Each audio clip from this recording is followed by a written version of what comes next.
Hello दोस्तों, स्वागत है आप सभी का स्टडी फॉर सिविल सर्विसेज के ऑनलाइन चैनल पे। मैं हूं आपका एजुकेटर कुणाल और आज हम कवर करेंगे second lecture of your GS3 topic that is land revenue and reforms. देखिए, आप में से जिन लोगों ने लेक्चर 1 अटेंड नहीं करा है, आई वुड हाईली रिकमेंड कि बिफोर सेकंड लेक्चर आप लोग एक बार लेक्चर 1 इस पर्टिकुलर सीरीज का जाके जरूर देखें, बिकॉज जो भी बेसिक्स हैं वो मैंने एक बार लेक्चर 1 में कवर करे हैं। मैंने आपको थोड़ा सा ब्रीफ एक बार इंट्रोडक्शन भी दिया था लेक्चर 1 में कि किस तरीके से जो हमारा प्री ब्रिटिश पीरियड है, right, then we have British period and we have post British period. ये तीन अलग अलग पीरियड्स हैं जिसमें मैंने ये पूरा लेक्चर सीरीज आप लोग के लिए डिवाइड करा है। नंबर 1 में हम खत्म कर चुके हैं कि land reforms, revenue reforms pre British period में क्या क्या थे। आई वुड हाईली रिकमेंड कि आप लोग एक बार जाके देखें, बिकॉज हम लोगों ने इसके अंदर कवर करा है the Mughals, the Marathas and the impact on medieval India. ठीक है, हमने क्या इसमें अच्छे से कवर किया था। देखिए, पहले हमने पढ़ा क्या क्या टैक्सेस हैं, क्या क्या सिस्टम्स आते हैं, जो हमने मुगल्स वाले पीरियड में पढ़ा था। अकबर जो है उन्होंने कौन सा सिस्टम इंट्रोड्यूस किया था, ठीक है, थोड़ा सा हमने वो आइडिया लिया था। फिर हमने पढ़ा था कि क्या क्या रिफॉर्म्स थे जो अकबर लेके आए थे शेरशाह सूरी का दिया हुआ बेसिक स्ट्रक्चर फॉलो करते हुए, राइट। बिकॉज जो शेरशाह सूरी हैं वो बीच में इंटरिम कुछ सालों के लिए आए थे मुगल डायनेस्टी में। उनसे पहले भी मुगल का पीरियड था, उनके बाद भी पीरियड जो है मुगल्स का ही था। तो वो कुछ रिफॉर्म्स लाए थे, वो अकबर ने इंट्रोड्यूस किए थे, उनको बेसिकली मॉडिफाई भी किया था, राइट। फिर हमने ये पढ़ा था कि क्या क्या तीन मेन चीज़ें अकबर ने करी थी, राइट। जो लैंड है उसको किया था स्टैंडर्डाइज, प्राइस पर बीघा जो है सेट किया था, और जो गुड प्रैक्टिसेस हैं वो आप लोगों को बताई थी। ठीक है, ये अकबर ने वहाँ पे करा था। एंड इन डिटेल हमने काफ़ी सारी बातें और कवर की हैं about the Mughals in our lecture number 1, right. फिर हम आए थे मराठास के ऊपर। इसमें दो टाइप के टैक्सेस थे, ठीक है, आप लोग को याद होगा, एक चौथ था, एक सरदेशमुखी था। दोनों में क्या डिफरेंसेस है मैंने आपको ब्रीफली बताए थे, ठीक है। And then towards the end थोड़ी सी बातें हम करके इन चीज़ों के बारे में हमने लेक्चर 1 अपना एंड किया था। तो आज हम करेंगे लेक्चर नंबर 2 स्टार्ट, एकदम फ्रेश। आज हमने इस लेक्चर में कवर करना है कि ब्रिटिश फेज में, ब्रिटिश पीरियड में क्या क्या land revenue and reforms introduce हुए थे, ठीक है। चलिए दोस्तों, आगे बढ़ते हैं, स्टार्ट करते हैं। But before we start I have an information, that is the MPPSC prelims का पेज ग्रुप, UPPSC प्रीलिम का पेज ग्रुप एंड मेंस का पेज ग्रुप आप लोग के लिए अवेलेबल है। ये पर्टिकुलर कॉन्टैक्ट नंबर है, आप इसको, इसकी हेल्प से आप ज्वाइन कर सकते हैं। Then you have page group for many other optionals, उनकी लिस्ट आप लोग के सामने है। आपको सभी PDF, voice message, special PDF and most important personal guidance जो है ट्रेनर की, आपके एजुकेटर की, वो आपको यहाँ पर मिलेगी। And apart from this we have very important group for the agriculture optional. तो आप में से जिन भी लोगों का एग्रीकल्चर ऑप्शनल है जरूर आएँ, एक बार आप देखें वीडियोस एग्रीकल्चर की, डेफिनेटली आप लोग को हेल्प करेगा आपके ऑप्शनल में अच्छे मार्क्स स्कोर करने में। एंड आप में से जो लोग ज्वाइन करना चाहते हैं एग्रीकल्चर ऑप्शनल का पेड ग्रुप, तो हमारे पास उसका भी पेड ग्रुप अब लॉन्च हो चुका है, राइट। बिकॉज देखिए, मैं पहले भी कहता हूँ आपको कि जो कंटेंट है वो हर जगह अवेलेबल है। कंटेंट आप कहीं से भी लेके एग्जाम में लिखाएंगे, बट ज़रूरी है कि वो जो कंटेंट है वो सही हो। उसके लिए आपको एक अच्छे इवेल्युएटर की ज़रूरत है, जो उस कंटेंट को सही तरीके से इवेल्युएट कर सके और आप लोग को बता सके कि आप लोग करेंटली कहाँ स्टैंड करते हो और आप किस तरीके से वहाँ से आगे बढ़ सकते हो, राइट। और वो होता है सिर्फ टेस्ट के थ्रू एंड प्रैक्टिस के थ्रू। तो इसीलिए आपको क्वेश्चन प्रैक्टिस करना बहुत ज़रूरी है। ये आपको पेड ग्रुप में सिखाया जाता है किस तरीके से आपको क्वेश्चन प्रैक्टिस करना है और कैसे आपको हेल्प करेंगे ये पेड ग्रुप्स एग्जाम क्लियर करने में, राइट। चलिए, on this note we start with second lecture. So हमें आज पढ़ना है सबसे पहले अबाउट द ब्रिटिश पीरियड, किस तरीके से आया था, right. Then about the permanent settlement, which was the first practice. Then you have Roytwari, Mahalwari and Talukdari system, कि ये किस तरह से अलग अलग एरियाज में इंट्रोड्यूस हुए थे, राइट, जो जोग्राफिकल एरियाज हैं इंडिया के। अपार्ट फ्रॉम दिस क्या क्या इनके स्पेशल फीचर्स थे, क्या इनके इम्पैक्ट्स एंड कॉन्सिक्वेंसेस थे, ये हम पढ़ेंगे हमारे आज के लेक्चर में towards the end, the consequences of the British tenure system, क्या क्या इसके कॉन्सिक्वेंसेस फाइनली, क्या क्या इसका आउटकम जो है वो हमको फाइनली मिला, राइट। चलिए बात करते हैं ब्रिटिश पीरियड की। देखिए till 18th century the Indian agriculture and cottage industries had a very strong relation, right। 18th century तक काफ़ी strong relation था Indian agriculture and cottage industries का आपस में। India held a prominent place in the field of agriculture, agriculture में बहुत आगे थे, and the handicraft production in the world, तो पूरे वर्ल्ड में हम लोग we were almost the handicraft leaders in the world, right. Now the coming of British colonial rulers destroyed the handicraft industry, जो ब्रिटिश कॉलोनियल रूलर्स आए उन लोगों ने कंप्लीटली इस हैंडीक्राफ्ट की इंडस्ट्री को डिस्ट्रॉय कर दिया था, राइट। इससे क्या हुआ था, कई सारे फार रीचिंग चेंजेस इंट्रोड्यूस हुए थे हमारे बेसिक एग्रेरियन स्ट्रक्चर के अंदर, और उसी के बाद जो नए सिस्टम्स हैं, the novel systems of land tenure and policies, revenue administration के, वो इंट्रोड्यूस हुए थे, ठीक है, we are clear with this. चलिए, so they mainly adopted three types of land tenure system, कौन कौन से, the permanent settlement, the rightful settlement and the Mahalwadi settlement. Apart from this, as I told you earlier, we have a तालुकदारी system और settlement as well, ठीक है। ये हम अलग से पढ़ेंगे लेकिन थोड़ा सा ब्रीफ में हम इसको कवर करेंगे, बिकॉज ये मेनली जो है हम तीन ही कंसिडर करते हैं। अगर आपके पास एग्जाम में क्वेश्चन आए तो आपको पता होना चाहिए कि ब्रिटिशर्स ने केवल 3 टाइप के ही लैंड रेवेन्यू सिस्टम अडॉप्ट किए थे, ठीक है। चलिए, first is the permanent settlement और द जमींदारी सिस्टम। रफली जो 19% टोटल एरिया था ब्रिटिश रूल के अंडर, मतलब the Bengal, Bihar, Banaras and North West Frontier Province NWFP, जो डिविजन्स हैं ये सब थे परमानेंट सेटलमेंट के अंदर। जो रॉयट वाली सिस्टम है, ऑलमोस्ट 51% एरिया जो है लैंड का वो ब्रिटिश रूल के अंडर था, that is Assam, Bombay and Madras presidencies, ठीक है, ये इसके अंडर थी। जो माहलवाड़ी सिस्टम है, now it covered 30% of the area under British rule, that is major parts of North West Frontier Province, Central Provinces and the Punjab, the Mahalwari system, ठीक है।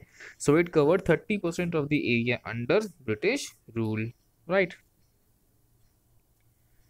Now we start with the first system, that is the permanent settlement, और दी हम इसे क्या कहते हैं, और the इस्तमरारी और द स्थाई बंदोबस्त, ये इसके कुछ कॉमन टर्म्स हैं, right.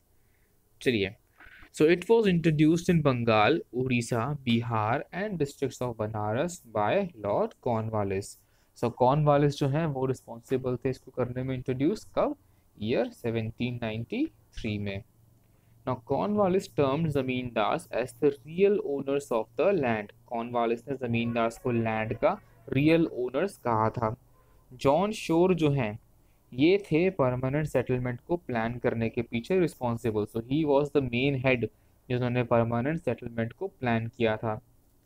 Now the amount of revenue that the जमींदार हैड टू पे वाज फिक्स्ड, जमींदार ने कितना रेवेन्यू पे करना है वो फिक्स था, ठीक है। एंड ये डिसाइड हुआ था कि एक पर्टिकुलर पीरियड ऑफ टाइम जो कि वेरी करता था, कहाँ से कहाँ तक, फ्रॉम 2 to 5 ईयर्स, और कभी कभी एक्सेप्शनल केसेस में 10 ईयर्स। इस पर्टिकुलर पीरियड में देखिए इन्फ्लेशन तो उस टाइम पर भी रहा ही होगा, लेकिन डिस्पाइट ऑफ द इन्फ्लेशन जो रेवेन्यू मिलना है एक पर्टिकुलर पीस के लिए वो फिक्स रहने वाला था, right. Now zamindars had to pay 10/11 और 89% of the revenue collected to the East India Company. Zamindars को 10/11 या 89% जो टोटल रेवेन्यू का कलेक्ट हुआ वो ईस्ट इंडिया कंपनी को पे करना होता था। दैट मीन्स कि जो भी इन्होंने एफर्ट्स लगाए, राइट, हालांकि ये लोग भी करप्ट ही थे, ये लोग भी इतने ईमानदार नहीं थे, बट स्टिल इनको इन एफर्ट्स का 10/11 काफ़ी बड़ा अमाउंट पे करना पड़ता था, और बस 1/11 थी इनके पास बचता था, 11% only. Now under the permanent settlement zamindars were recognised as the owners of the land. तो इस पर्टिकुलर प्रैक्टिस के अंदर जमींदार्स को लैंड ओनर्स डिक्लेयर किया गया था, रिकॉग्नाइज किया गया था, right. Now it was implemented in 19% of the British areas. जो ब्रिटिश एरियाज के 19% थे उसके अंदर इसे इम्प्लीमेंट कर दिया गया था। Now the zamindars were free to fix the rent. Zamindar के पास पूरी कैपेसिटी थी कि वो रेंट को फिक्स कर सकते हैं, बिकॉज उनको देखिए जो भी होगा अमाउंट उसका 10/11 तो पे करना पड़ेगा। तो जो 1/11 इनके पास बचता है, they have to plan it sensibly कि ये जो शेयर है ये भी मैक्सिमाइज हो। द रॉयल्स और the cultivators were considered the tenants और the tillers of the soil. ठीक है, the tiller of the soil, जब हम टिलेज पढ़ते हैं, ये थे बेसिकली आपके cultivator. Now under the permanent settlement zamindars lost their administrative and judicial function. जो उनके एडमिनिस्ट्रेटिव एंड जुडिशियल फंक्शन थे वो एक तरीके से खत्म हो गए थे इस पर्टिकुलर सिस्टम के अंदर, राइट। और ये सारे जो प्रैक्टिसेस हैं ये अब कंपनी ऑफिशियल्स परफॉर्म किया करते थे। ठीक है, अब होता क्या था कि कोई अगर ज़मींदार है वो उस पर्टिकुलर लैंड के लिए एक फिक्स अमाउंट नहीं पे कर पा रहा है, राइट। तो उनकी जो लैंड है, जो उनकी प्रॉपर्टी है, उसको सीज कर दिया जाएगा और जो ज़मींदार है वो उसे कुछ भी शेयर नहीं मिलेगा। तो बेसिकली उसके लिए एक लॉस हुआ करता था, right. So if a zamindar did not pay the fix amount his property was seized and sold, leading to the ruining of zamindar. Now it was started for a temporary period. Initially ये temporary period के लिए start किया गया था by the royal charter in 1790, but ये system permanent हो गया था 1793 में, right. So there was influence of Cornwallis and John Shore and then it got permanent later on. ठीक है दोस्तों। नाउ अगर हम डिफाइन करें कि जमींदार के राइट जो लैंड के ऊपर हैं तो वो दो कैटेगरी के थे। एक थे एलियनेबल, सॉरी तीन कैटेगरीज के थे। First was the alienable and second was rentable and heritable. ये बेसिकली नॉन एलियनेबल कहलाते हैं, इसीलिए मैंने आपको इनिशियली दो कैटेगरी कहा था, one alienable other non alienable. But जो नॉन एलियनेबल है दे आर फर्दर सब डिवाइडेड इनटू रेंटेबल एंड हेरिटेबल। अब देखिए एलियनेबल का मतलब क्या है कि जो एलियन के रिस्क पे हो। यहाँ पे एलियन कौन है? The Britishers. तो जो उनकी रिस्क पे हो, that means they can take away the land. वो कभी भी चाहें तो लैंड को ले जा सकते हैं अपने से दूर और किसी भी और जमींदार को दे सकते हैं। ठीक है, ये वो कब किया करते थे? जब किसी पर्टिकुलर सपोज कोई हाई यील्डिंग लैंड का पीस है, ये वाला जो जमींदार नंबर 1 के पास है, जो जमींदार नंबर 2 के पास है ये लो यील्डिंग लैंड का पीस है, पर तब भी दोनों से जो रेवेन्यू आ रहा है ब्रिटिशर्स के पास, that is 10/11 of the total revenue, वो मान लीजिए सेम आ रहा है। तो इनके लिए एडवांटेज नहीं होगा। ये क्या करेंगे, जो ये high yielding piece of land है, ये वाला जो पर्सन है इसको यहाँ से उठा के यहाँ कर देंगे, एंड इस वाले कल्टीवेटर को या रॉयड को या फिर जमींदार को इनफैक्ट यहाँ से यहाँ शिफ्ट कर देंगे, ताकि इनका जो पर्टिकुलर शेयर है वो इंक्रीज हो जाए, right. So this was how things were meant to be and how things were actually run। अब आपका आएगा यहाँ पे रेंटेबल एंड हेरिटेबल। देखिए रेंटेबल का मतलब होता है कि जो जमींदार है वो खुद अपने काम को आउटसोर्स कर सकता है। आउटसोर्स मतलब जैसे हम कोई पर्टिकुलर वर्क कर रहे हैं, राइट। अब हम एक साथ 5 काम कर रहे हैं जो हमारे लिए करना फिजिबल नहीं है, तो हम क्या करेंगे, 3 काम रखेंगे अपने लिए, that is the major share of it. और एक एक काम 2 लोगों को या फिर किसी एक ही व्यक्ति को 2 काम दे देंगे, right. So this is what they meant by outsourcing, and we also have the concept of IT outsourcing. So more or less same things happen over there as well जब आप IT outsourcing की बात करते हैं, but वो एक बड़े level पे होता है, right. Then you have heritable. इसका मतलब है कि अगर ज़मींदार की डेथ हो जाए तो सन या ब्रदर को वो लैंड का पीस मिल जाता, राइट। तो ये 3 अलग अलग कैटेगरीज थी, ठीक है। लेकिन यहाँ पे क्या है, खतरा नहीं था ब्रिटिशर्स का कि वो लैंड को ले जाएंगे, बिकॉज जमींदार के पास पार्शली कुछ राइट्स थे, कुछ एडवांटेजेस थी, कुछ प्रिविलेजेस भी थे। Clear with this? चलिए, फार्मर्स जो हैं वो बने tenants, and that two types, tenants at will and occupancy tenants. जो फार्मर्स कल्टीवेट करते थे ज़मींदार की लैंड पे, उनके पास कोई राइट नहीं थे, उनको एविक्ट कर सकते थे, मतलब हटा सकते थे एज पर द विम्स, मतलब मर्जी एंड फैंसीज ऑफ जमींदार, जमींदार की मर्जी पे। ये थे टेनेंट्स एट विल मतलब एट द विल ऑफ, मतलब मर्जी किसकी, जमींदार की। ऑक्यूपेंसी का मतलब है कि ऐसे फार्मर्स जिनकी अपनी खुद की लैंड थी, जो कि लैंड ओनर्स थे, राइट, इनके जो ऑक्यूपेंसी राइट्स हैं देवर हेरिटेबल, मतलब अगर इनकी डेथ हो जाए तो इनके सन को या इनके ब्रदर को वो लैंड जा सकती थी। एंड ट्रांसफरेबल ऑल्सो, कि डेथ ना भी हो और खुद ट्रांसफर करना चाहें तो ट्रांसफर भी कर सकते थे। And they were not tampered with as long as they pay their taxes, मतलब अपने टैक्सेस अगर आप टाइमली पे करते रहो तो ब्रिटिशर्स जो हैं वो उनको परेशान नहीं करते थे, राइट।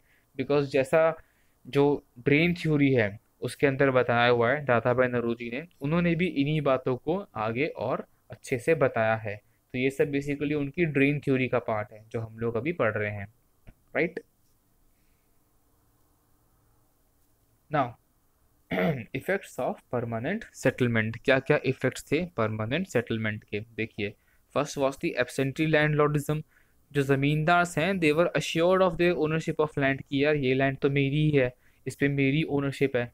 तो इसीलिए वो खुद टाउन्स में रहते थे और उन लोगों ने रॉयट्स वगैरह या फार्मर्स रखे हुए थे उसके ऊपर कल्टीवेशन करने के लिए। एंड इवन जो टैक्स कलेक्शन भी था वो भी इतना प्रॉपरली नहीं हुआ करता था, तो जो फॉल्स प्रैक्टिसेस हैं वो प्रिवेल करने लग गई। दिस वॉज एब्सेंटी लैंडलॉर्डिज्म, मतलब जो लैंडलॉर्ड है वो आपकी लैंड पर मौजूद नहीं है। Then they entrusted rent collection to agents who even extracted the illegal taxes, जैसा मैंने आपको बताया पहले कि जो एजेंट्स थे ये लोग क्या करते थे कि जो इलीगल टैक्सेस हैं वो उनको भी ले लिया करते थे बिसाइड्स द लीगल वंस, यानी कि जो आपके टेनेंट्स हैं उनको जो लीगल टैक्सेस हैं वो तो पे करने ही पड़ते थे, मगर प्रिविलेजेस बेनिफिट्स एडवांटेजेस के नाम पे जो फॉल्स प्रैक्टिसेस हैं वो भी साथ में चला करती थी। नाउ जब बढ़ गया प्राइसेस तो कंपनी को बहुत बड़ा फाइनेंशियल लॉस हुआ, क्योंकि जो लैंड प्रोडक्टिविटी है वो हाई थी और इनकम जो है वो लो थी बिकॉज ऑफ द फॉल्स या फिर करप्ट प्रैक्टिसेस, जैसा यहाँ पे बता रखा है illegal taxes beside the legal ones, right. Now what are the consequences of permanent settlement for the British, की ब्रिटिशर्स के लिए क्या क्या कॉन्सिक्वेंसेज थे परमानेंट सेटलमेंट के, देखते हैं। फर्स्ट था कि जो उनका एडमिनिस्ट्रेशन है उनको मिली फाइनेंशियल सिक्योरिटी, लेकिन एक बात ध्यान रखिए, this was not a long term, this was a short term financial security, because बाद में द सिस्टम कोलैप्स्ड, मतलब ये ढह गई थी इनकी पूरी इमारत जो है।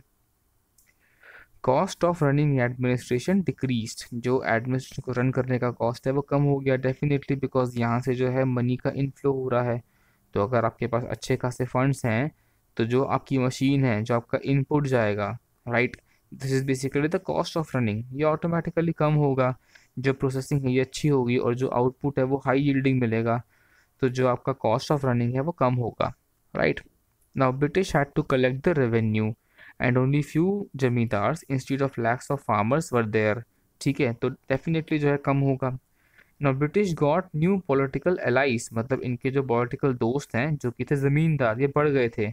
अब ज़मींदार जो हैं ये लोग का जो तेजस्व है वो इतना बढ़ गया था कि इन लोगों ने अपने खुद के मिलिटेंट्स जो है, मिलिशिया जिसे कहते हैं, वो रख लिया था, अपनी खुद की एक मिलिट्री रख ली थी इन लोगों ने, कि अगर कोई पीजेंट रिवॉल्ट्स हों, जो आप पढ़ेंगे हिस्ट्री वाले पोर्शन में कि क्या क्या पीजेंट रिवॉल्ट्स थे, राइट, उनको भी सप्रेस कर सकें और इन्फॉर्मर्स की तरह एक्ट करें, लेकिन ब्रिटिश रूल के साथ में लॉयल रहें, ठीक है।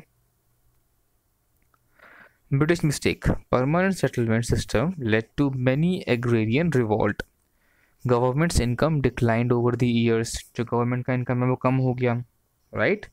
Now because revenue was permanently fixed and number of intermediaries kept increasing, तो इसीलिए रेवेन्यू जो है वो डिक्लाइन हुआ।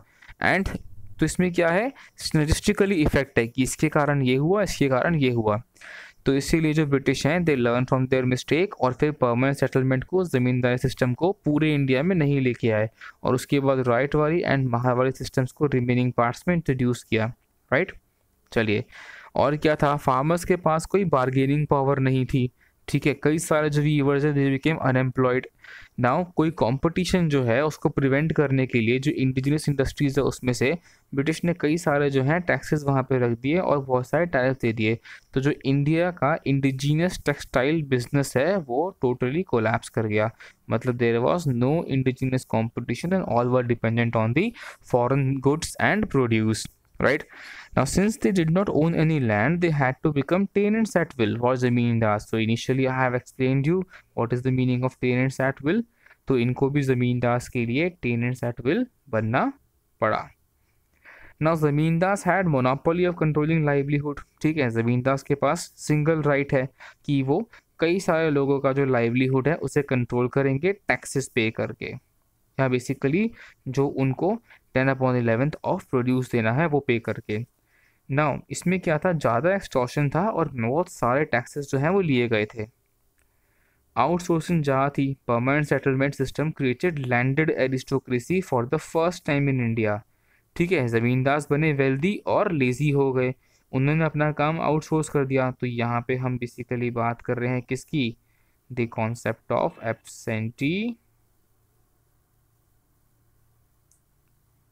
लैंडलॉर्डिज्म, जो हमने पहले पढ़ा है कि ये कॉन्सेप्ट क्या है, उसकी हम बात यहाँ पे कर रहे हैं सेकंड पॉइंट में।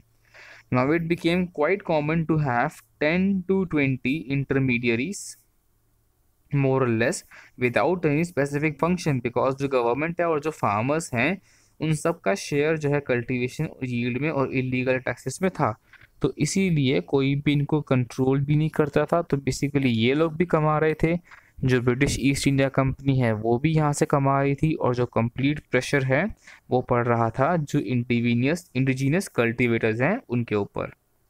Now as the result 70 to 80% of the farmers produce went to just revenue, मतलब मैक्सिमम पार्ट गया रेवेन्यू से, राइट। और जो मिडिल मैन ज़मींदार हैं जो एग्रीकल्चर इम्प्रूवमेंट में या टेक्नोलॉजी में इन्वेस्ट कर सकते थे अपना पैसा, उनमें से किसी ने भी एग्रीकल्चर इम्प्लीमेंट्स में या टेक्नोलॉजी में पैसे को इन्वेस्ट करने से मना कर दिया कि वो इन्वेस्ट नहीं करेंगे। तो टेक्नोलॉजी भी इवॉल्व नहीं हुई, रेंट इंक्रीज होता रहा। तो जो ट्रेडिशनल एग्रीकल्चर है वो कैपिटलिस्ट एग्रीकल्चर के ऊपर कभी भी शिफ्ट नहीं हुआ। और ये अपने आप में एक बहुत इंपॉर्टेंट क्वेश्चन है कि क्यों इंडिया में ट्रेडिशनल एग्रीकल्चर कैपिटलिस्ट एग्रीकल्चर की ओर शिफ्ट नहीं हुआ। ये सारे उसके रीजंस हैं, ये बेसिकली उसका आंसर है ये पूरा पॉइंट, ठीक है, जो मैंने आपको यहाँ से यहाँ तक बताया है। Next we come to the ryotwari settlement. देखते हैं क्या था। Introduce in Bombay, Madras, Assam and Berar. ठीक है, सर थॉमस मुनरो जो थे उन्होंने किया था मद्रास में, एंड ये लॉर्ड हास्टिंग्स के टर्म में था। तो ये इंपॉर्टेंट क्वेश्चन यहाँ से बनता है कि किसकी टर्म में रॉयटवारी सिस्टम को इंट्रोड्यूस किया गया था।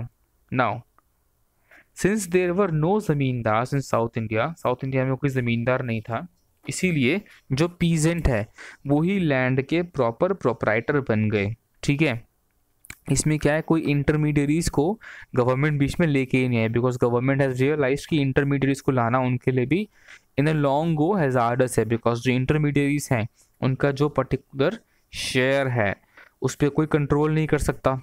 Number 1 point. नंबर 2 पॉइंट क्या था कि जो फार्मर्स हैं, जो पीजेंट्री क्लास हैं, उनके अंदर भी काफ़ी अनरेस्ट था। ठीक है, बिकॉज अल्टीमेटली जो सारा का सारा लोड है वो इनके ऊपर ही पड़ रहा था। तो इन दो कारण से जो रॉयटवारी सिस्टम है वो इंट्रोड्यूस किया गया, बिकॉज ये दो कारण जो हैं ये थे आपके ड्रॉबैक परमानेंट सेटलमेंट के। ठीक है, इसमें क्या था, there was a direct settlement between the government and the ryot or cultivator. एक सीधा सीधा जुगाड़ हुआ between the government and the ryot और द कल्टीवेटर। रेवेन्यू जो है फिक्स किया गया 20 से 40 साल के लिए, और हर इंडिविजुअल रिस्पॉन्सिबल था रेवेन्यू के पेमेंट के लिए। So it was fix on the basis of quality of the soil and nature of the crop, की सॉइल क्वालिटी और क्रॉप नेचर के ऊपर फिक्स से किया गया, राइट। अब इसमें क्या है, रिकार्डो की एक साइंटिफिक रेंट थ्योरी थी, ये उसके ऊपर बेसिकली बेस्ड था। पीजेंट से लैंड ओनर्स, ये मैं आपको बता रहा हूं क्या, रिकार्डोस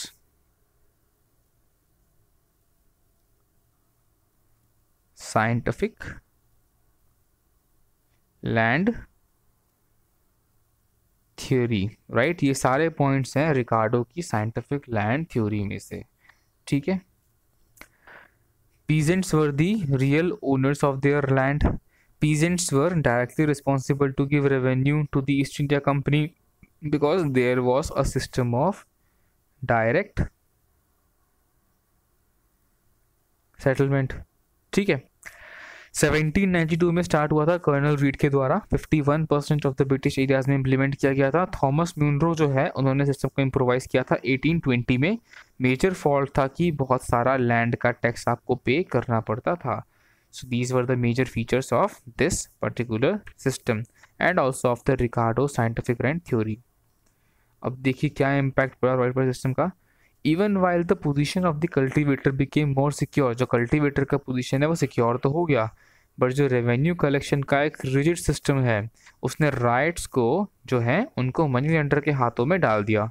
जो गवर्नमेंट है वो खुद एक बड़ा ज़मींदार बन गई थी, तो जितने भी फॉल्स प्रैक्टिसेस हैं वो उन्होंने स्टार्ट कर दी थी ताकि मैक्सिमम रेवेन्यू रेंट जो है खुद उसमें से जनरेट कर सके, right. And it also had the right to enhance the revenue at will. ठीक है, so the cultivator was left at mercy of collecting officer की। जो कल्टीवेटर है वो कलेक्टिंग ऑफिसर की मर्जी पे डिपेंड अप करता है, उसकी मर्जी पे डिपेंड करता है। Now you have the consequences of the ryotwari system. Farmers had to pay revenue, farmers को पे करना पड़ेगा रेवेन्यू, ड्रॉट के टाइम पर भी और फेमाइन के टाइम पर भी, वरना उन्हें एविक्ट कर दिया जाएगा, हटा दिया जाएगा। कई सारे ज़मींदार की जगह पे ईस्ट इंडिया कंपनी आ गया, मतलब वन बिग ज़मींदार, which was East India Company. Now, although the Royal system aimed for direct revenue settlement between farmer and the government, लेकिन over the year the landlordism and tenancy became widespread। मतलब over the period of time जो landlordism और tenancy है वो काफ़ी फैल गई थी। Now textile weavers जो है वो unemployed थे, so they started working as tenant farmers for the other rich farmers। जो textile weavers हैं वो और जो rich farmers हैं उनके लिए tenants की तरह काम करना स्टार्ट हो गए थे। कई सारे डिस्ट्रिक्ट्स में 2/3 of the farm land was leased, मतलब 2/3 फार्म लैंड जो है वो लीज्ड था कई सारे डिस्ट्रिक्ट में। Now, since government insisted on cash revenue, farmers resorted to growing cash crop। Government को चाहिए था कैश। मैंने आपको पहले बताया था कि गवर्नमेंट का फुल फोकस था कि समहाउ कैश में सारा का सारा रेवेन्यू लिया जाए, तो इसीलिए कैश क्रॉप ग्रो करने पड़े। तो इसमें क्या हुआ, जो सॉइल की फर्टिलिटी है वो कम हो गई, नंबर 1। नंबर 2, जो इनको इंडिजिनसली खुद को सस्टेन करने के लिए फूड रिसोर्सेज चाहिए वो हो गए कॉस्टली, और उसके लिए लेने पड़े मनी लेंडर्स से लोन। तो बेसिकली जो मनी लेंडर्स हैं उनको फ़ायदा हुआ, राइट। ये इन टर्न फ़ायदा दे रहे थे ईस्ट इंडिया कंपनी को। तो इस तरीके से इनका पूरा एक चेंज चल रहा था। एंड सिर्फ जो इंडियंस हैं, जो पुअर क्लास है, पीजेंट्री क्लास है, सिर्फ वो ही फंस रहा था। Next we have the Mahalwadi system. In 1833 it was introduced by William Bentinck। Now it was basically a modified form of ज़मींदारी system, ठीक है, जो कि आपकी Ganga valley, Punjab, NWFP and central India में इंट्रोड्यूस हुआ था। लाइक बनारस में हुआ था, बिहार में हुआ था, इन जगहों पे हुआ था। इसमें क्या था, एक बेसिक यूनिट जो है जिसको महल कहा जाता था, विलेज, राइट। आपको याद होगा जब लेक्चर 1 पढ़ा था तो वहाँ भी हमने महल के बारे में डिस्कस किया था, ठीक है। अगर आप लोग को याद है तो ये बताइए कि जो कई सारे महल हैं वो मिल के एक यूनिट फॉर्म करते हैं, उस यूनिट का नाम क्या है? अगर आप लोग को याद है लास्ट लेक्चर का तो प्लीज़ एक बार कमेंट में बताइए answer. Now the basic unit of revenue settlement was महल और विलेज, ठीक है। Now the village belonged jointly, village का जो है जॉइंट ओनरशिप था, किसका, कम्युनिटी का, और यही जो है रेवेन्यू पेमेंट करते थे।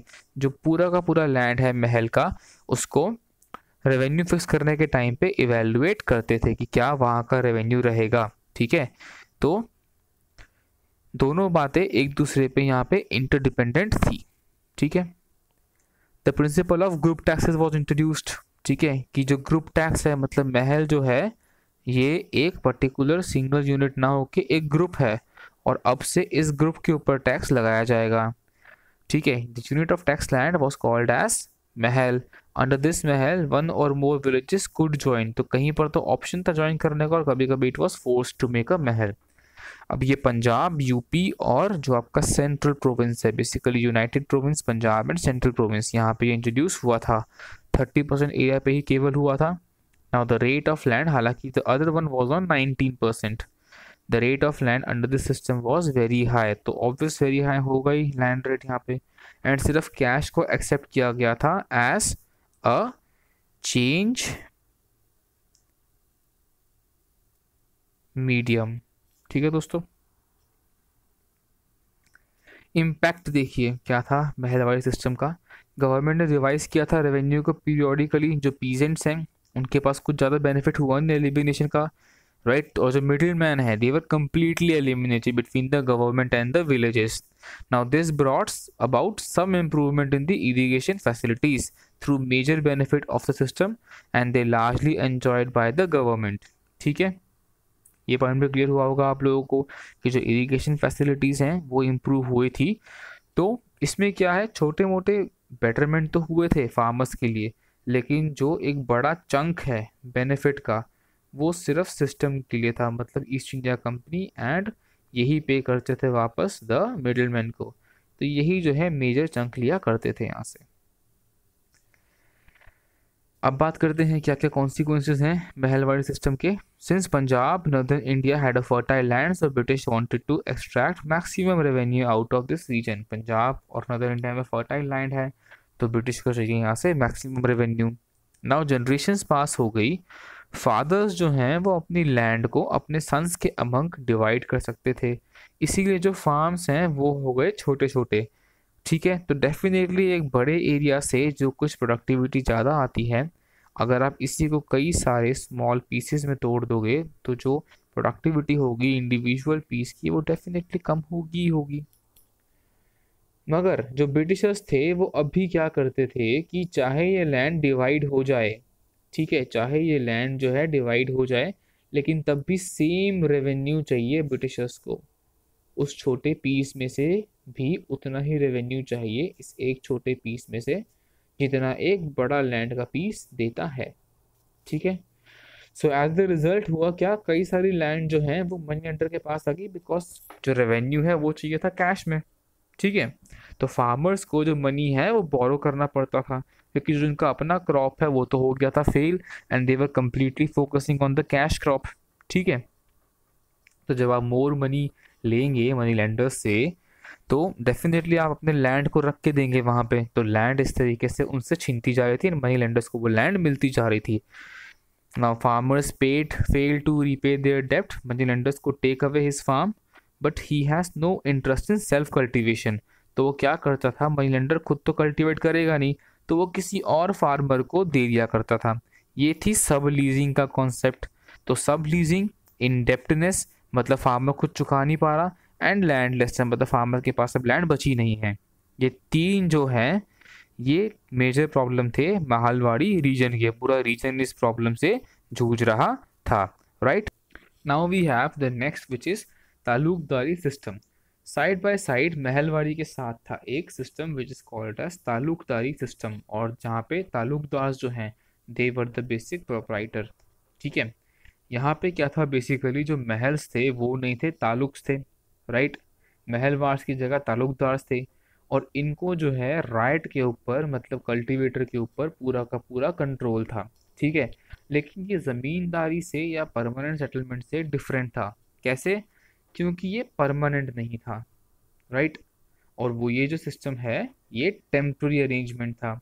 Now this system prevailed in some parts of united province, Uttar Pradesh, Madhya Pradesh and Punjab, right. At that time it was united province. ठीक है, अब बात करते हैं the impact of land revenue system और द लैंड टेन्योर सिस्टम। क्या इसका इम्पैक्ट पड़ा, देखिए। These land settlements introduce a market economy and remove the customary rights. जो कस्टमरी राइट्स हैं वो हट गए थे और एक इकोनॉमी आ गई थी। और क्या था, जो कैश पेमेंट था रेवेन्यू का वो हो रहा था, तो जो मनी लेंडिंग एक्टिविटी है वो बढ़ती जा रही थी। And the land revenue system, the land tenure system, it sharpened the social differentiation. जो सोशल डिफरेंशिएशन है ना, ये इसने इसको और ज़्यादा शार्प कर दिया, क्योंकि रिच के पास जो है एक्सेस था कोर्ट्स के लिए, कि वो अपने राइट्स को डिफेंड कर सकें, प्रॉपर्टी को डिफेंड कर सकें। पर जो पुअर है उनके पास तो रिसोर्सेज भी नहीं थे, right. Now, the peasants were forced to grow commercial crops which led them to buy food grains at higher prices। ठीक है, जो कमर्शियल क्रॉप्स हैं वो थे, लेकिन अब आपको फूड ग्रेन्स को हायर प्राइसेस पे बाय बैक करना पड़ता, ठीक है, और फिर वापस सेल करना पड़ता लोअर प्राइसेस पे। Now, the land revenue system of the British in India shook the stability of Indian villages। जो इंडियन विलेजेस की एक स्टेबिलिटी है उसको हिला के रख दिया था इस लैंड रेवेन्यू सिस्टम ने, जहाँ मेजॉरिटी जो लोग थे ये एग्रीकल्चर एंड एलाइड एक्टिविटीज़ पे डिपेंडेंट थे, राइट। सो सर्टेनली उनके अंदर एक मिजरेबलनेस आएगा कि जो उनका क्रॉप है वो ईयर बाय ईयर फेल हो रहा था, राइट। अब अगर क्रॉप उनका ईयर बाय ईयर फेल होगा तो definitely they will feel miserable, ठीक है, बिकॉज उनको एक्स्ट्रा एफर्ट्स करने पड़ते, इसके बाद जो उनकी अपनी लैंड है वो उनको सेल करनी पड़ती, सेल ऑफ करनी पड़ती मनी लेंडर्स को, राइट। तो ये सब प्लाइट था फार्मर्स का और यही था मेन इम्पैक्ट। सेकंड था जी लैक ऑफ कैपिटलिस्ट एग्रीकल्चर। अब देखिए क्या मतलब होता है इसका। जो बड़े बड़े लैंड ओनर्स होते हैं ज़मींदारी और रॉयट वाली सिस्टम में, वो क्या करते थे, अपनी लैंड को ना छोटे छोटे पीसेस में काट के जो स्मॉल लैंडलेस फार्मर्स हैं उनको दे दिया करते थे। अब देखिए आपके पास एक घर है, मान लीजिए उसमें यू है 4 रूम्स, ठीक है। अब यहाँ तो आप उस 4 रूम के अंदर आप क्या करें, पूरा का पूरा घर रेंट पे दे दें। Suppose you will get 20,000 per month इस घर से, ठीक है। अब आप क्या करें, आप इसको एज अ पीजी इंट्रोड्यूस करें, ठीक है, और हर रूम में रखें डबल ऑक्यूपेंसी। अब आप ले लेंगे 5,000 ईच पर्सन से, तो आपको 8 पर्सन से मिल गया 5,000, मतलब आपको मिल गया अब 40,000। तो कहाँ पहले 20 था अब 40 है। तो इसी पॉलिसी के ऊपर काम किया था लार्ज लैंड ओनर्स ने इन एरियाज में, ठीक है। जो स्मॉल टेनेंट्स हैं वो कल्टीवेट करते रहे, लेकिन उनके पास क्या थी, पुरानी टेक्निक्स, उससे जो प्रोडक्टिविटी है वो लो थी, लेकिन जो उनको कैश पेमेंट करना था वो अभी भी हाई अमाउंट में ही करना था, ठीक है। जो रिच फार्मर्स हैं, ज़मींदार हैं, उनमें रिस्क बियरिंग माइंडसेट नहीं था, मतलब वो रिस्क लेने को रेडी नहीं थे जो रिच फार्मर्स हैं, ज़मींदार हुए, for the capitalist mode of production. मतलब ज़्यादा मनी इन्वेस्ट करना पड़ता सीड में, फर्टिलाइज़र में, एनिमल हस्बेंड्री में, then you have contract farming. ये सारे टॉपिक्स जो हैं मैंने आपको अपने एग्रीकल्चर ऑप्शनल की लेक्चर सीरीज़ में कवर कराए हैं।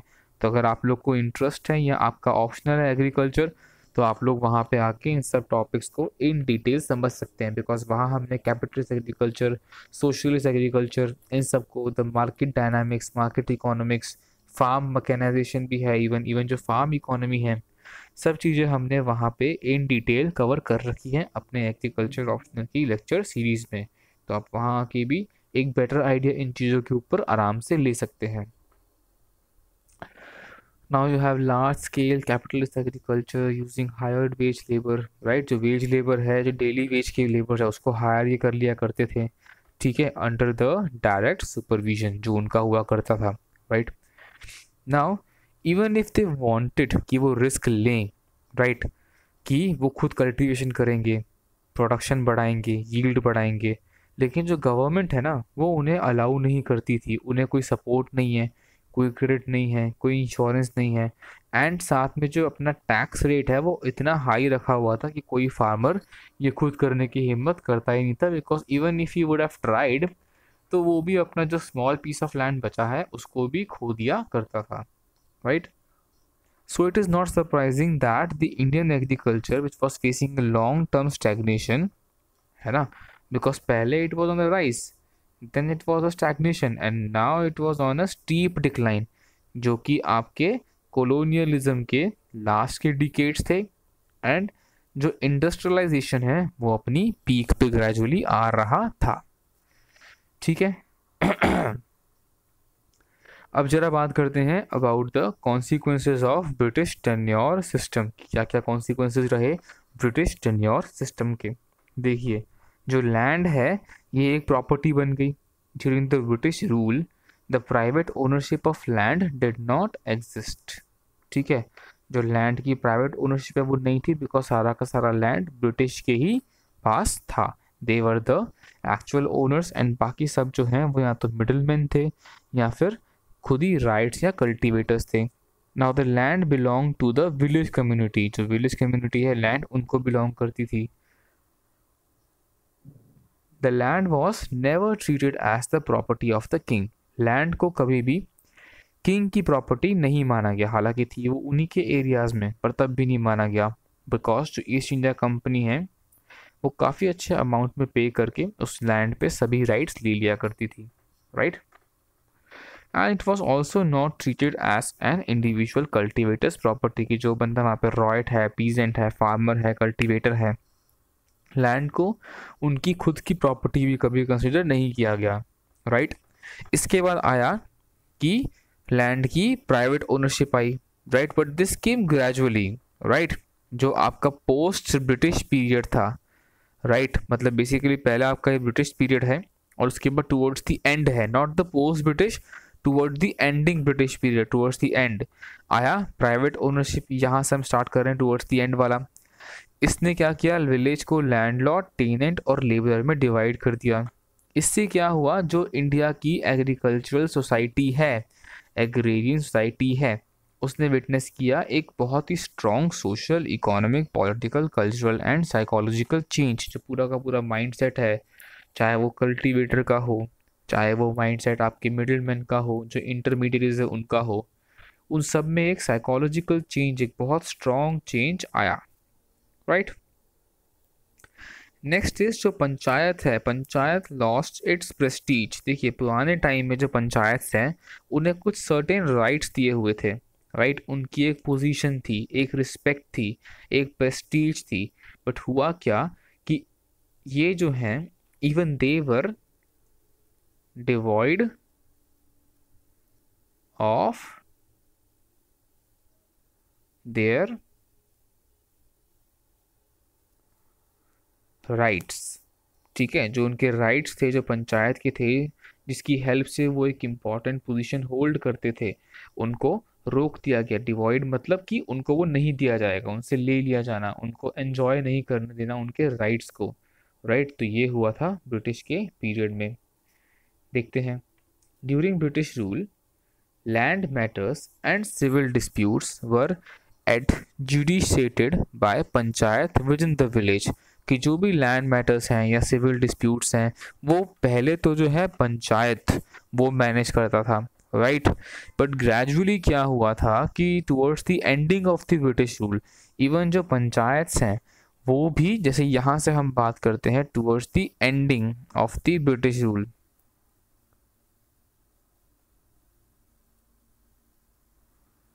जो पंचायत्स हैं उनको जो पावर्स मिली हुई थी, ठीक है, पावर थी पंचायत के पास, कुछ अथॉरिटी थी पंचायत के पास, ये पावर, ये अथॉरिटी उनसे कंप्लीटली छीन ली गई। This was towards the ending of the phase of the British rule in India, right. Now farmers had to approach British courts, farmers को अब जाना पड़ रहा था ब्रिटिश के कोर्ट्स में, मतलब अब पंचायत के पास वो पावर अथॉरिटी थी नहीं, तो फार्मर्स जाया करते थे ब्रिटिशर्स के कोर्ट में अपने किसी भी छोटे मैटर के लिए। देखिए चाहे आपके सिविल मैटर हो, चाहे क्रिमिनल मैटर्स हो, पर जाना पड़ रहा था कोर्ट्स के पास, बिकॉज पंचायत के पास नहीं थी उतनी अथॉरिटी या पावर। इवन जो आपके मेथड्स, जो आपके हैं matters concerning the revenue, even जो आपके प्रॉपर्टी के डिस्प्यूट्स हैं, राइट, द प्रॉपर्टी डिस्प्यूट्स, इसके अलावा कुछ भी अगर आपने सपोज मॉर्टगेजिंग करा है, मॉर्टगेज से कंसर्न जो आपके इश्यूज हैं, रेंट पे देना, मतलब एनी इशू, लेकिन जाना पड़ रहा था ब्रिटिश कोर्ट्स के पास, पंचायत के पास अब सॉल्यूशन नहीं था। बेसिकली सॉल्यूशन क्या, अथॉरिटी ही नहीं थी केस को हियर करने की। So they gradually lost their power and prestige, panchayat ने अपने पावर एंड प्रेस्टीज को over the period of time gradually lose कर दिया, ठीक है। Last was the most important issue of food security. देखिए ये हम सब पढ़ रहे हैं अलग अलग इश्यूज जो उस टाइम पे थे। ब्रिटिश रूल में क्या था, फार्मर्स जो हैं कैसे फूड क्रॉप इनिशियली ग्रो किया करते थे, देखिए ये है initial phase of the British rule, right. अब उसके बाद जो है ये था आपका ट्रांजिशन, कि बीच में क्या हुआ था, दैट इज द ट्रांजिशन। और फिर आपका यहाँ से स्टार्ट होगा फाइनल फेज की टूवर्ड्स द एंडिंग, क्या क्या हुआ था।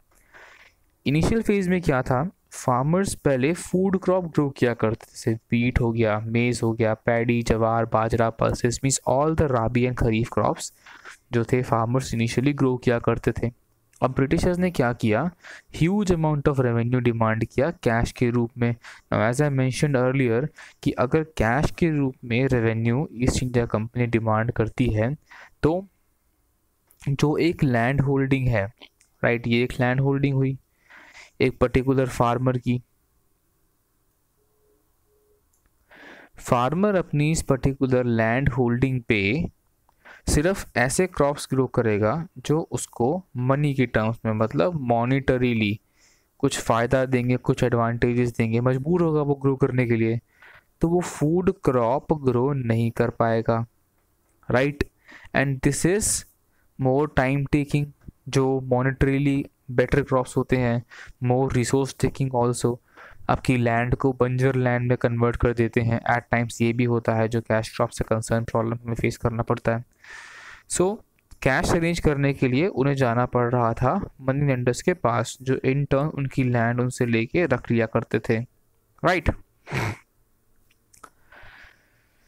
Now since British demanded revenue in cash, farmers resorted to growing cash crop, है ना। जैसे इंडिगो हो गया, आपको पता है इंडिगो एवोल्यूशन भी हुआ था, शुगर केन हो गया, कॉटन हो गया, तो जो ये सब में से क्या है, कुछ भी प्रॉपर फूड क्रॉप नहीं है। Sugarcane okay, still you can obtain sugar out of it, और you can obtain jaggery gur out of it, but still ये प्रॉपर फूड क्रॉप नहीं हुआ। Like you have jowar, wheat, maize, bajra, paddy, pulses, ये सब नहीं हुआ।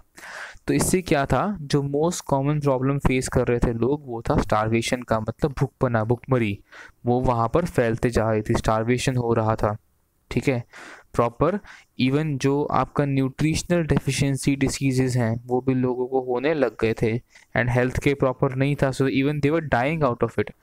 Now even after independence and before the green revolution period, India जो है आप अगर पढ़ेंगे तो ग्रेन प्रोडक्शन में सेल्फ सफिशिएंट नहीं था, काफ़ी अमाउंट में अलग अलग ग्रेन्स को इंडिया को इंपोर्ट करना पड़ता था। So India was never self sufficient, right. That was जब तक ग्रीन रेवोल्यूशन नहीं आया था। उसके बाद gradually we had green revolution, blue revolution, we have golden revolution, we have white revolution, right. आप लोग टाइप करिए कमेंट बॉक्स में कि ये सारे रेवोल्यूशन जो हैं ये किस पर्टिकुलर क्रॉप से कंसर्न्ड है या किस पर्टिकुलर थिंग से कंसर्न्ड है, ग्रीन, ब्लू, गोल्डन, वाइट, या अगर और भी कुछ पता है आपको तो उसके बारे में भी आप टाइप करिए कमेंट बॉक्स में एक बार। Now at the time of independence, India was faced with an acute food shortage. मैंने बताया था इम्पोर्ट करना पड़ा। जो नियर फेमाइन कंडीशंस हैं वो प्रिवेल हुई कई सारी एरियाज़ में। Between 1946 and 53, 14 million ton of food grain worth 10,000 million had to be imported. As I mentioned earlier, काफ़ी अच्छे अमाउंट में import हमें करना पड़ा, ठीक है। And this was nearly half of the total capital for the first 5-year plan, मतलब पूरे first 5-year plan की total capital का half था, right? It's quite a big, humongous, huge amount, ठीक है। So friends, on this note we are done with lecture 2 also. इसके अंदर हमने पढ़ा ब्रिटिश फेज के बारे में, राइट। अब आपका स्टार्ट होगा लेक्चर 3 में द पोस्ट इंडिपेंडेंस फेज। मैं आप लोग को सजेस्ट करूंगा, एडवाइस करूंगा कि बिफोर स्टार्टिंग लेक्चर 3 आप एक बार लेक्चर 1 एंड लेक्चर 2 इस पर्टिकुलर सीरीज का ज़रूर देखें, राइट। तब तक के लिए bye bye, take care, have a nice time. I am your trainer Kunal, signing off for the day, bye.